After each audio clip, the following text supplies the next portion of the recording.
दोस्तों नमस्कार। आपका अपने इस यूट्यूब चैनल पर स्वागत है। मैं आपका दोस्त राजवीर सिंह आपको समय के बारे में थोड़ा चर्चा करूँगा। दोस्तों, समय निर्बाध रूप से गति कर रहा है। यदि हम समय के साथ साथ चलते रहेंगे तो एक दिन समय हमें वो दे देगा जिसकी हम सपनों में कल्पना करते हैं। दोस्तों, समय के साथ चलते रहना होगा। जो व्यक्ति समय के साथ नहीं चल पाते वो अपने आप को खो बैठते हैं। समय उनका निकल जाता है और वो समय को रोते रहते हैं। तो दोस्तों, समय को पहचानिए, समय के मूल्य को पहचानिए और समय को अपनी ऊर्जा में कन्वर्ट कीजिए। जितना हम समय का उपयोग करेंगे उतनी हमारी ऊर्जा में बढ़ोतरी होगी। तो दोस्तों, हम चल रहे थे काम समय और चाल समय पर। तो करते हैं इसी क्रम में नेक्स्ट सीरीज के क्वेश्चन। एक कार 54 किलोमीटर प्रति सेकंड से गति कर रही है। इसकी चाल मीटर प्रति सेकंड में ज्ञात करो। तो मैंने नॉर्मल सी आपको बात बताई थी कि मीटर प्रति सेकंड, 1 मीटर प्रति सेकंड को हम किलोमीटर प्रति घंटा में कैसे बदलें, या किलोमीटर प्रति घंटा को हम मीटर प्रति सेकंड में कैसे बदलें, उसके बारे में हम यानी कि 1 मीटर को किलोमीटर में बदलने के लिए हमें 1000 से डिवाइड करना होगा। 1/1000 इतने मीटर हो गया। अब सेकंड नीचे है। 1 सेकंड को घंटे में बदलने के लिए, ये किलोमीटर बदल गया था। 1 सेकंड को घंटे में बदलने के लिए हमें, क्योंकि 1 घंटे में होती है 60 मिनट और 1 मिनट में होती है 60 सेकंड, यानी 1 घंटे में हुई 60 गुना 60 सेकंड। अर्थात हमें 1 सेकंड को घंटे में बदलने के लिए 60 गुना 60 से डिवाइड करना होगा।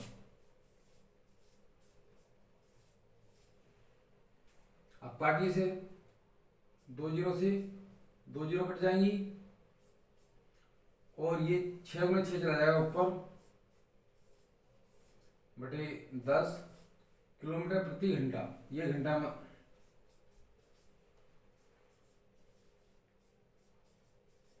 यानी 2 तिया 6, 2 पंजे 10, 18/6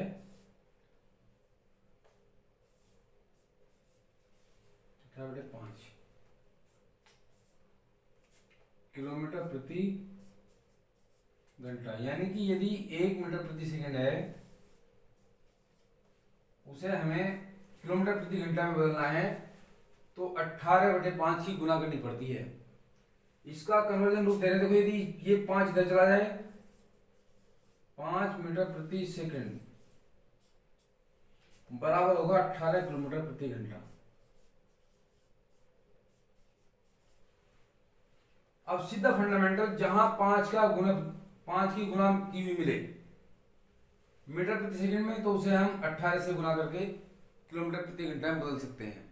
या किलोमीटर प्रति घंटा में दिया हुआ है और मीटर प्रति सेकंड में बदलना है तो 18 का गुणज होना चाहिए। यानी कि यदि हम इधर लिखें, इधर 5 का पढ़ा लिखिए, इधर 18 का पढ़ा, 5 दूनी 10, 5 दिया 15, 5 चौक 20, 5 पंजे 25, 5 छंग 30 एंड सोन करते चले जाइए आप। इसी प्रकार आप 18 का पढ़ा दिया, 18 दूनी 36, 18 ती 54, 18 चौक 72, 18 पंजे 90, 18 छिका 108 एंड सोन ऐसे ही करते चले जाइए। यदि किलोमीटर प्रति घंटा में दी हुई है और वो 18 का मल्टीपल है, तो देखिए हमारा क्वेश्चन है 54 किलोमीटर प्रति घंटा। 18 का कितना गुना है? 3 गुना। 18 3 54, क्योंकि 18 किलोमीटर प्रति घंटा बराबर होता है 5 मीटर प्रति सेकंड। तो इधर भी हम 5 की उतनी गुना कर देंगे। 18 को 3 से गुना करने पर 54 आया, तो 5 को भी 3 से गुना कर देंगे, कितना आ जाएगा? 5 दिया 15, तो इसका उत्तर आपका मिल जाएगा 15 मीटर प्रति सेकंड।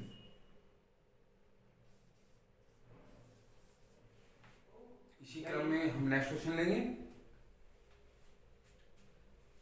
एक विमान 6000 किलोमीटर की दूरी 8 घंटे में तय कर सकता है।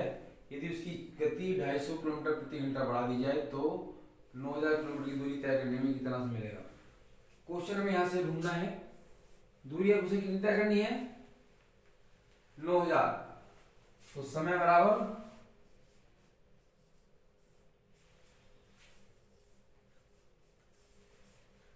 दूरी बटे 4। ये फंडामेंटल तो सभी सूत्र में अप्लाई होना है क्योंकि लेसन ही हमारा 4 और समय है। दूरी कितनी तय करनी उसे 9000। चाल क्या है उसकी पहली चाल से 250 किलोमीटर प्रति घंटा बढ़ा दी। पहली चाल कितनी थी 6000 की दूरी 8 घंटे में तय करता है। तो चाल होती है प्रति इकाई समय में चली गई दूरी, यानी कि पहली चाल हो जाएगी 6000 बटे 8। ये बात समझ आ गई। यानी यहां पर हम चाल निकालेंगे, अलग चाल निकालने के लिए इसी में ये निकालेंगे दूरी बटे समय प्लस 250 इतने घंटे आ जाएगा समय। देखिए 8 से काटो इसे, 8 सत्ते 56 बचे 4, 8 पंजे 40 और 0। तो निहावर 9000 और 750 प्लस 250 यानी 1000। 1000 से 1000 कट गया तो कितना है 9 घंटे। इसका आंसर आ गया 9 घंटे। 9 घंटे में वो हवाई जहाज इतनी दूरी तय कर लेगा। तो दोस्तों समझ में आया होगा। इसी तरह से हम चलते हैं नेक्स्ट क्वेश्चन पर। दोस्तों इसी क्रम में नेक्स्ट क्वेश्चन है एक रेलगाड़ी 75 किलोमीटर प्रति घंटा की औसत गति से चलती है। यदि उसे 1050 किलोमीटर की दूरी तय करनी है तो वह इस दूरी को कितने समय में तय करेगी। तो दोस्तों सूत्र हमारा वही है। हमें अपना बेसिक मजबूत कराने के लिए मैं छोटे छोटे सवाल ले रहा हूं। पहले समय बराबर होता है दूरी बटे 4।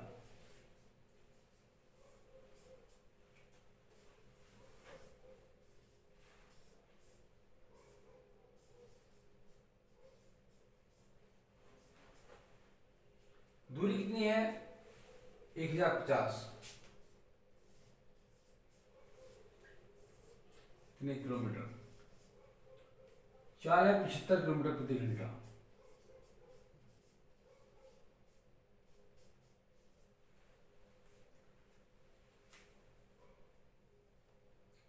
पंद्रह से कट जाए 15 पंजे 75 और 15 सत्ते 105। 5 से काट दो 5 दूनी 5 5 5 चौक 20 किलोमीटर से किलोमीटर कट जाए घंटा पहुंच जाएगा ऊपर। तो समय जो आ जाएगा आपका 14 घंटे। यही आपका आंसर होगा। इसमें फंडामेंटल हमें ज्यादा कुछ लिखने की जरूरत नहीं है। हम सीधे बराबर माइंड में रखें चाल बराबर दूरी बटे समय। दूरी इतनी है ये इतना, इससे आप डिवाइड कर लो बस इतना ही आपका आंसर आ जाएगा। ज्यादा समय का सवाल नहीं है, मात्र 10 सेकंड 5 सेकंड में आप इसे हल कर सकते हैं। तो इसी क्रम में अब हम नेक्स्ट क्वेश्चन लेंगे। दोस्तों अब हम बात करेंगे सापेक्ष गति की। सापेक्ष गति क्या है, एक के सापेक्ष दूसरी गति क्या है। यानी दो चीज गति कर रही हैं सेम डायरेक्शन में या विपरीत डायरेक्शन में, तो सापेक्ष गति क्या होगी। यदि दो चीजें समान दिशा में गति कर रही हैं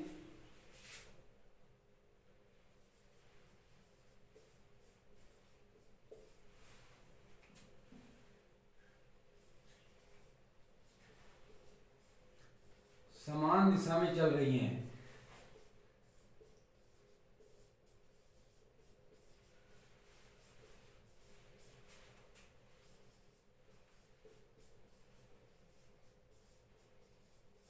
तो सापेक्ष गति घट जाती है।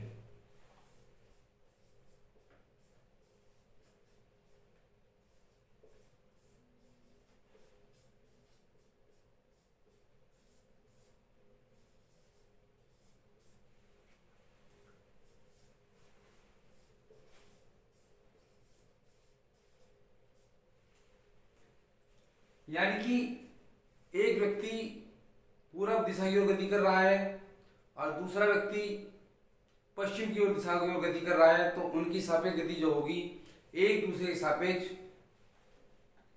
नहीं, सापेक्ष मतलब एक दिशा में यदि चल रहे हैं तो एक पूरब में चल रहा है, एक दूसरे पूरब में चल रहा है, तो सापेक्ष गति जो होगी दोनों का अंतर होगी, यानी जिसकी ज्यादा गति होगी उसमें से कम गति घटा देंगे तो ये आपकी सापेक्ष गति आ जाएगी।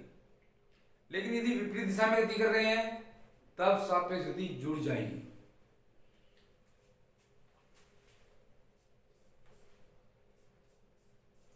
यदि दो चीजें विपरीत दिशा में चल रही हैं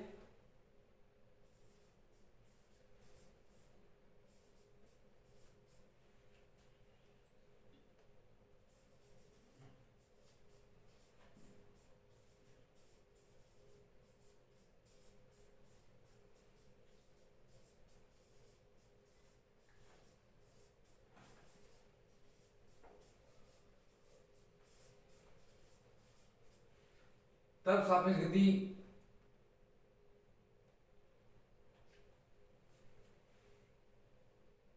घटा दी जाती है,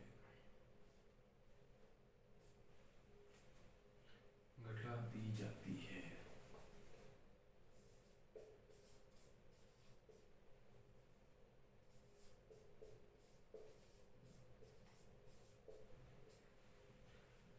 यदि दो चीजें या वस्तुएं समान दिशा में चल रही हैं तो सापेक्ष गति आपस में घटा दी जाती है। यदि दो चीजें विपरीत दिशा में चल रही हैं तो सापेक्ष गति दोनों की गति जोड़ दी जाती है।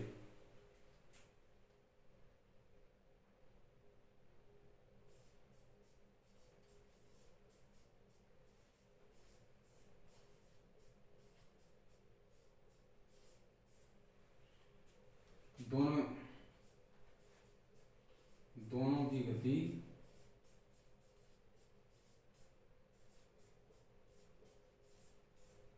जुड़ जाती है।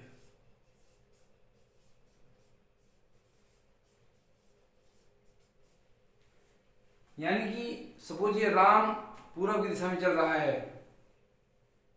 1 किलोमीटर प्रति घंटा से और मोहन उसके विपरीत दिशा में गति कर रहा है, तो सापेक्ष गति जो होगी दोनों की जुड़ जाएगी, a जमा b हो जाएगी।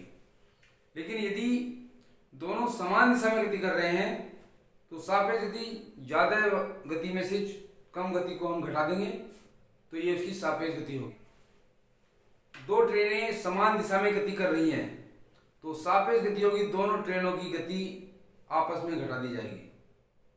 यदि विपरीत दिशा में गति कर रही हैं तो दोनों की गति जुड़ जाएगी, सापेक्ष गति निकल आएगी। यदि कोई ट्रेन किसी बिंदु को खंबे को पार करती है, खंबा है, पेड़ है, आदमी है, यानी कोई स्थिर बिंदु है, यदि कोई रेलगाड़ी इसे पार करेगी तो उसे यहां रेलगाड़ी इस पॉइंट को पार करेगी तो उसे अपनी लंबाई के बराबर दूरी तय करनी पड़ेगी। ये बात समझ में आ गई। कोई भी रेलगाड़ी यदि किसी खंबे को, पोल को, आदमी को, पेड़ को पार करती है जो स्थिर बिंदु है तो उसे अपनी लंबाई के बराबर दूरी तय करनी पड़ेगी। यदि कोई रेलगाड़ी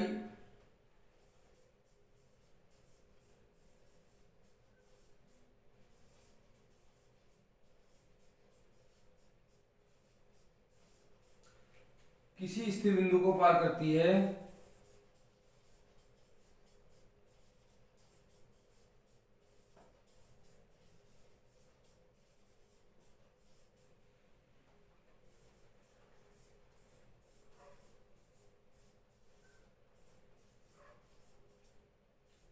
तो उसे अपनी लंबाई के बराबर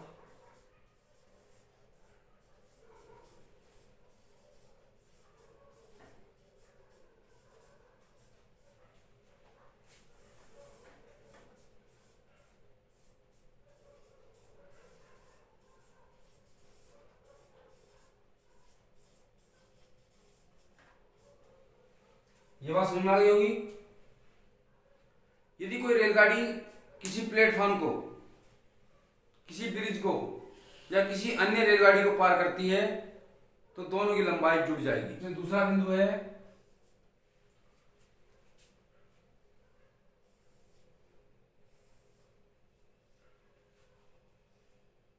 कोई रेलगाड़ी है,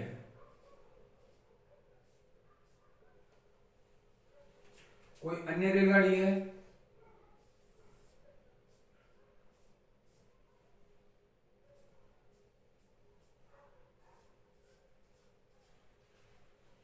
दोनों रेलगाड़ियां विपरीत दिशा में चल रही हैं, तो एक दूसरे को पार करने में चली गई दूरी दोनों लंबाई का योग होगा। यानी जब दो गाड़ियां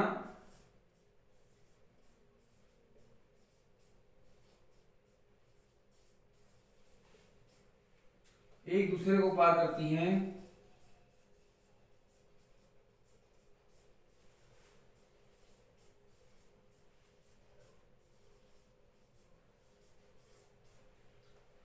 पार करने में दोनों की लंबाई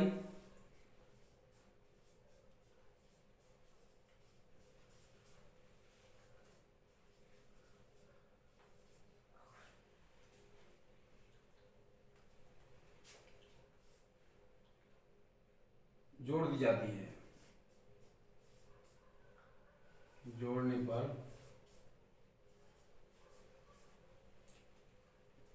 कुल दूरी पार करनी होगी।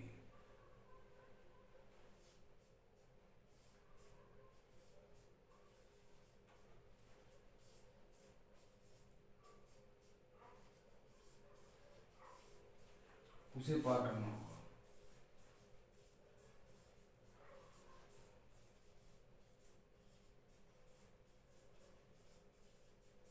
यानी जब दो गाड़ियां विपरीत दिशा में चलती हैं तो जो लंबाई हमें पार करनी है गाड़ी को वो दोनों की लंबाई की योग के बराबर हो करना होगा।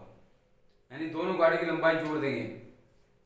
चाल भी यदि विपरीत दिशा में गति कर रही है चाल भी दोनों की जुड़ जाएगी, सापेक्ष चाल निकाल जाएगी। लेकिन यदि विपरीत दिशा में सापेक्ष गति में दिशा में गति कर रहे हैं लंबाई जुड़ जाएगी, लंबाई दोनों की जुड़ जाएगी और चाल एक दूसरे की घटा दी जाएगी। तो इससे लंबाई भी निकल आएगी और दूरी भी इससे हम वेग निकाल सकते हैं। तो इसी सीरीज में हम चलते हैं नेक्स्ट क्वेश्चन पर।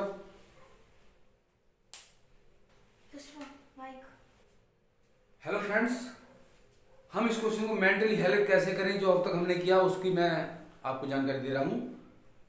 हमने बताया कि मीटर प्रति सेकंड और किलोमीटर प्रति सेकंड में एक रिलेशन है। यानी किलोमीटर प्रति घंटा यदि 18 का गुणांक है तो हम उसे मीटर प्रति सेकंड मिनटों से मिनी सेकंडों में मिली सेकंड में बदल सकते हैं। देखिए यहां पर 18 किलोमीटर प्रति घंटा है गति, लेकिन समय वो लंबाई मीटर में ज्ञात कर रहा है, इसलिए हमें यहाँ मेंटली हल करना होगा। 54 को हम 5/18 की गुणा करने की जरूरत नहीं है। 54 सीधा देखिए आप 18 का 3 गुना है, तो आप 5 को 3 से गुना कर दीजिए, 5 या 15 तो चाल जो होगी उसकी 15 मीटर प्रति सेकंड होगी। ये बात समझ आ गई होगी, क्योंकि 5 मीटर प्रति सेकंड बराबर होता है 18 किलोमीटर प्रति घंटा। ये मैंने अभी पीछे बताया आपको। 18 का गुणा है 3, 18 की 54, तो आप 5 की 3 से गुना कर दिए, 5 या 15 मीटर प्रति सेकंड इसकी चाल होगी। अभी 40 सेकंड में पार कर रही है, तो 40 सेकंड में दूरी कितनी चलेगी? दूरी बराबर 4 गुना समय। चाल कितनी? चाल होगी 15 और समय कितना है? 40 सेकंड। यानी 15 चौका 60, 600 मीटर दूरी तय की उसने। अब जब कोई गाड़ी किसी प्लेटफॉर्म को पार करती है तो प्लेटफॉर्म की लंबाई और गाड़ी की लंबाई जुड़ जाती है। तो वो प्लेटफॉर्म की लंबाई और गाड़ी की लंबाई कितनी है? 600 है, जिसमें गाड़ी की लंबाई कितनी है? 150। तो प्लेटफॉर्म की लंबाई कितनी हुई? तो प्लेटफॉर्म होगा, तो ये दूरी है रेलगाड़ी प्लस प्लेटफॉर्म की। ये बात सुना गई।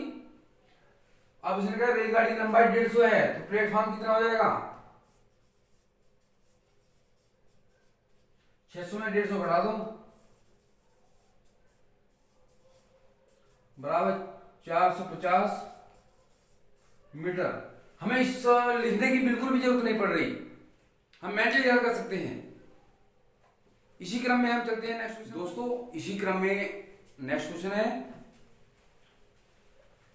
को मैंने अभी आपको बताया, यदि कोई रेलगाड़ी किसी सुरंग को, किसी प्लेटफॉर्म को, किसी रेलगाड़ी को पार करती है तो उसे दोनों की लंबाई के योग के बराबर दूरी पार करनी पड़ती है।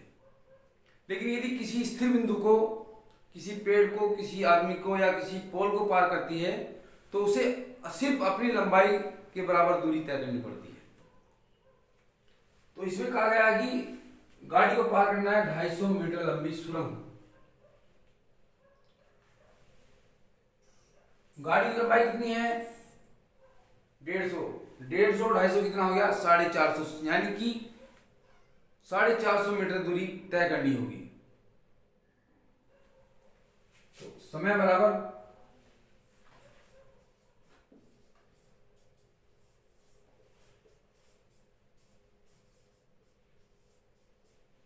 दूरी बटे 4। दूरी कितनी? जो दो चीज हो, दो रेलगाड़ी हो या प्लेटफॉर्म हो, इस कंडीशन में दोनों की लंबाइयां जोड़ दी जाती हैं, यानी 150 प्लस 250 हम जोड़ देंगे कितने मीटर। अब उसकी चाल क्या है? चाल भी निकाल लो। उसने बताया कि रेलगाड़ी एक पेड़ को 12 सेकंड में पार करती है, तो यानी अपनी लंबाई की दूरी जो है वो 12 सेकंड में तय कर रही है। तो चाल बराबर दूरी बटे समय, वहां से अपनी चाल निकाल लो 150 बटे 12। तो यहां कर देंगे 150 बटे 12, ये हो गया 400 बटे 150, ये 12 चला जाएगा ऊपर, 12 से काट दो, नहीं 12 से नहीं कटेगा,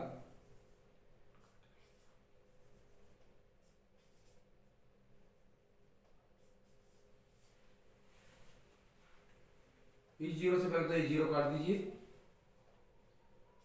3 चौक 12, 3 पंजे 15 और 5 अट्ठे 40, 8 दिया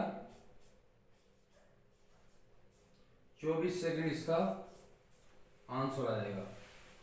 तो बस फंडामेंटल क्या है, यदि दो रेलगाड़ियां एक दूसरे को पार करती हैं या किसी ब्रिज को पार करती हैं, किसी प्लेटफॉर्म को पार करती हैं, तो लंबाई जुड़ जाती है। ये फंडामेंटल है उनकी। किसी खंबे को, किसी पेड़ को, किसी आदमी को पार करेंगे तो अपनी लंबाई के बराबर दूरी तय करेगी। तो इसी सीरीज में चलते हैं नेक्स्ट क्वेश्चन पर। तो दोस्तों इसी क्रम में एक नेक्स्ट टाइप का क्वेश्चन है रेलगाड़ी संबंधित। एक रेलगाड़ी 500 मीटर और 250 मीटर लंबे दो पुलों को क्रम से 100 सेकंड और 60 सेकंड में पार कर लेती है। रेलगाड़ी की लंबाई कितनी है? कोई वेग नहीं पता, कुछ नहीं पता, सिर्फ दिया हुआ है दो पुलों को पार करने का समय और रेलगाड़ी की लंबाई। मैं जो ट्रिक आपको समझाना चाह रहा हूं वो देखिए आप। कोई भी रेलगाड़ी है, पहले प्लेटफॉर्म को पार किया उसने, फिर दूसरे प्लेटफॉर्म को पार किया, दोनों का समय अंतराल अलग अलग है, लेकिन रेलगाड़ी की लंबाई बराबर है। ये बात समझे? तो जब किसी प्लेटफॉर्म को पार करते हैं तो लंबाई जुड़ जाती है, तो इस दिशा में जोड़ी जाएगी, इस दिशा में जोड़ी जाएगी। लेकिन आप विशेष तौर पर समझिए दोनों का अंतर कितना है। दोनों प्लेटफॉर्म का अंतर है 250।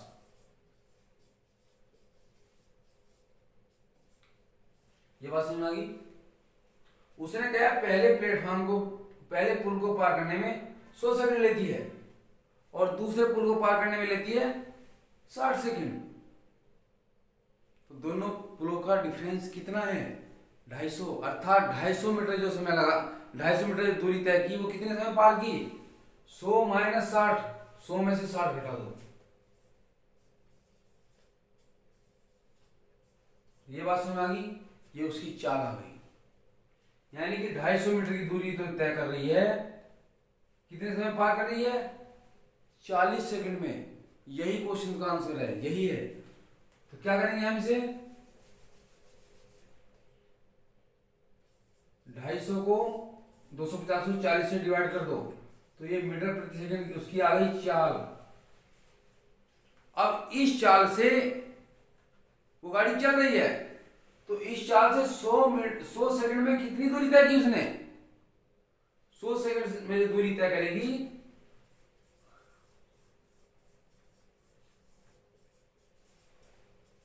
इस चाल को 100 से गुना कर दो,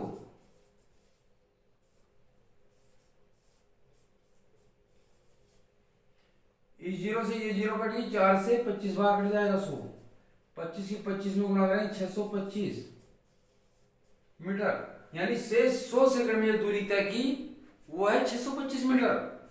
अब 100 सेकंड में किस पुल को पार कर रही है, उसकी लंबाई है 500 मीटर, और जब किसी पुल को पार करती है तो लंबाई आपस में जुड़ती है। तो 100 सेकंड में जो दूरी तय की जा रही है वो पुल की लंबाई है और रेलगाड़ी की लंबाई है। तो अर्थात ये जो है रेल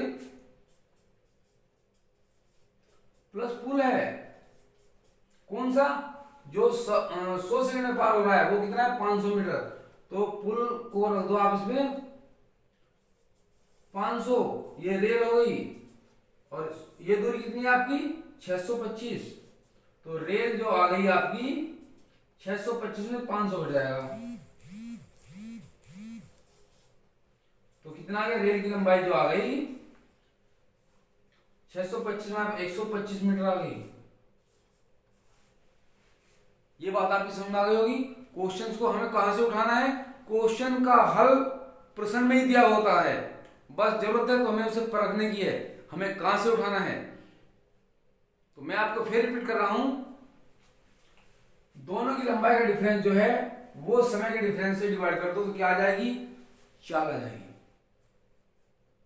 उस चाल से 100 सेकंड में चली गई दूरी निकाल ली हमने, वो आई 625, और 625 जो दूरी है वो है इस रेलगाड़ी की, इस पुल की लंबाई और रेलगाड़ी की लंबाई, यहां से हम रेल की लंबाई याद कर लेंगे।